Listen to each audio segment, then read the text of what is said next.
It's time for business news with Richard Southern. And Richard, the impacts of the Russian invasion of Ukraine are being felt in Canadian grocery stores.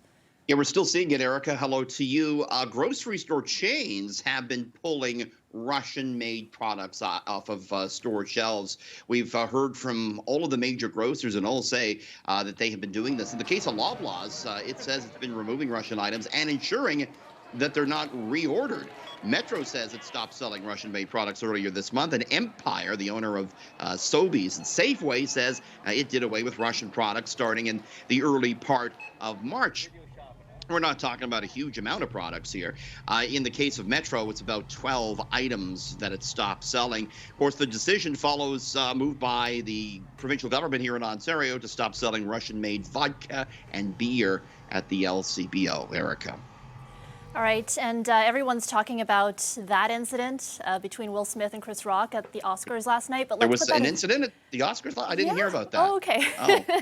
Rare that you're off Twitter. Okay, so let's put that aside for now, though. There was another big moment as well, Richard. Yeah, no, that was there. Like, was one out of every two tweets last night, Erica. But yeah, there was a notable business angle last night, aside from that slap heard around the world. It was the movie that won Best Picture, CODA. This was a movie produced by Apple. It's streamed on Apple Plus, and so this is the first streaming service movie ever to win the Best Picture Oscar. And that is super notable, right? I mean, these streaming services, they are as mainstream as you can be now if they're winning Best Picture Oscars. This CODA actually beat out the favorite to win Best Picture, which was The Power of the Dog, which was made by Netflix, of course, another streaming service. Apple stock was higher on the day. Of course, it was all overshadowed by the Will Smith slap of Chris Rock. And you know, there's a possibility that Will Smith might need to hand back his Oscar. If he does, that could hurt him financially, Erica. There's something called the Oscar effect. Winners of Oscars usually can charge about 20% more for future roles.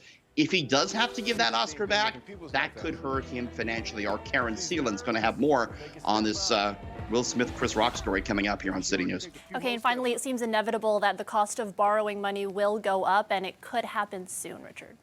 Yeah, a lot of the experts are saying now that the Bank of Canada is going to engage in more robust interest rate hikes going forward. Bank of Canada set to meet next month to decide on an interest rate hike. It raised its benchmark interest rate a quarter point back on March 2nd. You know, investors say the recipe is right here in that the economy looks strong. The jobless rate is near a modern low, but inflation is high. I want to mention real quickly the price of oil. It was way down today, Erica, and that's going to translate into a big drop at the gas pumps here in the GTA. Not tonight. There's no change tonight, but we could see a 9-cent drop first thing on Wednesday. If you can hold off on that fill up till Wednesday, you'll likely save a little bit of cash, Erica. Yeah, it's a big one. Okay, thanks, Richard. That's business editor Richard Southern.